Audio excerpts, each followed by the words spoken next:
ಜೈ ಶ್ರೀರಾಮ್. ನನ್ನ ಆತ್ಮೀಯ ಸ್ನೇಹಿತರಿಗೆಲ್ಲರಿಗೂ ನಮ ಶಿವಾಯ, ನಮ ಶಿವಾಯ. ಸಾಧು ಸಂತರಿಗೂ ನಮ ಶಿವಾಯ, ಗುರುಜನರಿಗೂ ನಮ ಶಿವಾಯ. ಇವತ್ತು ನಾನು ನಿಮಗೆ ನಮ್ಮ ಶಾಲೆಯಲ್ಲಿರುವ ಟೀಚರ್ಗಳಿಗೆ ಮೊದಲು ನಾವು ಗೌರವಿಸುವುದನ್ನು ಕಲಿಯಬೇಕು. ಯಾಕೆಂತ ಕೇಳಿದರೆ ಅವರು ದೇವರಿಗಿಂತ ಹೆಚ್ಚು. ನಮ್ಮ ಮಕ್ಕಳಿಗೆಲ್ಲ ಶಿಸ್ತನ್ನು ಕಲಿಸಿಕೊಡುವವರು ಅವರು. ನಾನೊಂದು ಸಭೆಯಲ್ಲಿ ಹೋಗಿದ್ದೆ ಮಾತಾಡಲಿಕ್ಕೆ. ಆ ಸಭೆಯಲ್ಲಿ ಮಕ್ಕಳ ಜೊತೆ ತಂದೆ ತಾಯಿಯರು ಬಂದಿದ್ದರು.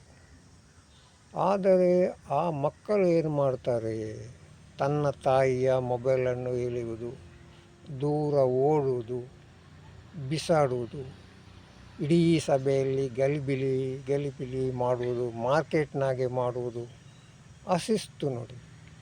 ಒಂದು ತಾಯಿಗೆ ತನ್ನ 1-2 ಮಕ್ಕಳನ್ನು ಬೆಳೆಸಲಿಕ್ಕೆ, ಅದಕ್ಕೆ ಶಿಸ್ತನ್ನು ಕಲಿಸಲಿಕ್ಕೆ ಆಗುವುದಿಲ್ಲ. ಆದ ಮೇಲೆ ಆ ಇಡೀ ಸಭೆ ಗಜಿಬಿಜಿ ಆಗುವಾಗ, ಎಲ್ಲರಿಗೂ ಕಿರಿಕಿರಿ ಆಗುವ ಕೂಡ ಈ ತಾಯಿಯರು ಆಚೆ ಕಡೆ ಒಂದು ಸರಿ ಈಚೆ ಕಡೆ ಒಂದು ಸರಿ ಓಡ್ತಾ ಇರ್ತಾರೆ. ಈ ಒಂದು ಸಭೆಯಲ್ಲಿ ಏನು ನಡೀತದೆ, ಏನು ಮುಖ್ಯ ವಿಶೇಷ ಇದೆ ಅಂತ ಇದರ ಬಗ್ಗೆ ಯಾರೂ ಗಮನ ಕೊಡುವುದಿಲ್ಲ. ಹಾಗಾದರೆ ನಿಮ್ಮ 1-2 ಮಕ್ಕಳಿಗೆ ನಿಮಗೆ ಸರಿಯಾಗಿ ಶಿಸ್ತನ್ನು ಕಲಿಸಲಿಕ್ಕೆ ಆಗುವುದಿಲ್ಲ. ನೀವು ಟೀಚರ್ ಬಗ್ಗೆ ದೂರನ್ನು ಕೊಡ್ತೀರಿ. ಮೇಲಧಿಕಾರಿಗಳಿಗೆ, HMಗೆ, ಪ್ರಿನ್ಸಿಪಾಲ್ಗೆ ಅವರ ಮೇಲೆ ದೂರನ್ನು ಕೊಡ್ತೀರಿ.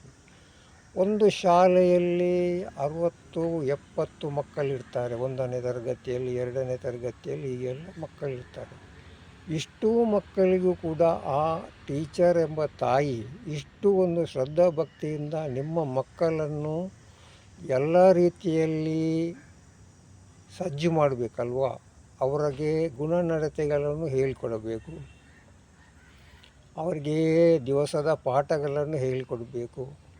ನಿಮ್ಮ ಮಕ್ಕಳನ್ನು ಒಂದು ಉತ್ತೀರ್ಣ ವಿದ್ಯಾರ್ಥಿಯನ್ನಾಗಿ ಮಾಡಬೇಕಾದರೆ ಆ ಟೀಚರ್ಗಳಿಗೆ 1ನೇ ತರಗತಿಯಿಂದ 10ನೇ ತರಗತಿವರೆಗೆ ಎಷ್ಟು ಕಷ್ಟ ಉಂಟಾದರೂ ನಮ್ಮ ಪಾಲಕರಿಗೆ ಗೊತ್ತುಂಟಾ? ಗೊತ್ತಿಲ್ಲ.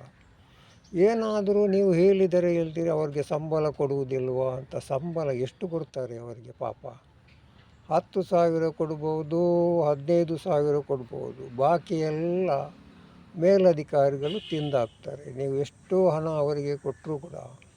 ಹಾಗಾದರೆ ಟೀಚರ್ಗಳ ಸಮಸ್ಯೆ 1000 ಇರ್ತದೆ ಶಾಲೆಯಲ್ಲಿ, 1-2 ಸಮಸ್ಯೆ ಎಲ್ಲ 1000.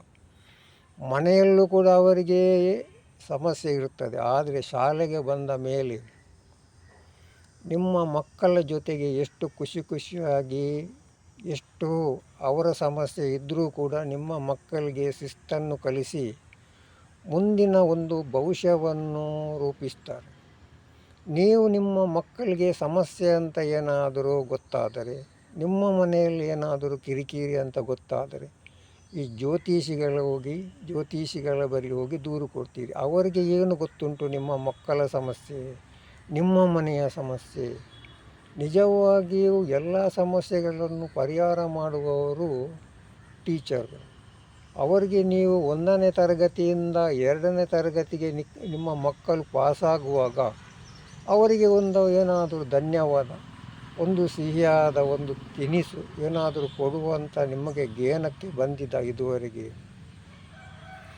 ಹಾಗಾದರೆ ನೀವು ಆ ಟೀಚರ್ಗಳಿಗೆ 1ನೇ ತರಗತಿಯಿಂದ 2ನೇ ತರಗತಿಗೆ ನಿಮ್ಮ ಮಕ್ಕಳನ್ನು ಪಾಸ್ ಮಾಡುವಾಗ ಆ 1ನೇ ತರಗತಿಯ ಆ ಟೀಚರ್ಗೆ ನಿಮ್ಮಿನ ಲೆಕ್ಕದಲ್ಲಿ ಏನಾದರೂ ಒಂದು ಸನ್ಮಾನ ಮಾಡಿದಾಗ ಆ ಟೀಚರು ಮುಂದಿನ ಮಕ್ಕಳನ್ನು ಇನ್ನಷ್ಟು ತರಬೇತಿ ಮಾಡುವುದಿಲ್ಲ. ಅದಕ್ಕೋಸ್ಕರ ನಮ್ಮ ಟೀಚರ್ಗಳು ದೇವರಿಗೆ ಸಮಾನ ಅಂತ ನಾನು ಹೇಳ್ತಿದ್ದೇನೆ. ಈ ಮಾತು ನಿಮಗೆ ಸರಿ ಅಂತ ಅನಿಸಿದರೆ 4 ಜನರಿಗೆ ತಿಳಿಸಿ. ಹಾಗೆಯೇ ನಿಮ್ಮ ಹತ್ತಿರವೇ ಒಂದು ಲೈಕ್ ಬಟನ್ ಉಂಟು, ಅದನ್ನು ಒತ್ತಿದರೆ ಏನಾದರೂ ದೋಷ ಆಗ್ತದೆ ನಿಮಗೆ? 4 ಜನರಿಗೆ ಅವರಿಗೂ ಅವರ ಒಂದು ವಿಕಾಸವಾಗಲಿ, ಮನಸ್ಸಿನಲ್ಲಿರುವಂಥ ಗೊಂದಲಗಳು ದೂರವಾಗಲಿ. ಮತ್ತು ನನ್ನನ್ನು ಕೂಡ ನೀವು ನೇರವಾಗಿ ಏನಾದರೂ ವಿಷಯ ಮಾತಾಡಲಿಕ್ಕಿದ್ದರೆ ನನಗೆ ನೇರವಾಗಿ ಕರೆ ಮಾಡಿ. ನನ್ನ ಫೋನ್ ನಂಬರ್ ಕೂಡ ಬರೆದಿಡಿ, 9880254627. ಜೈ ಶ್ರೀರಾಮ್.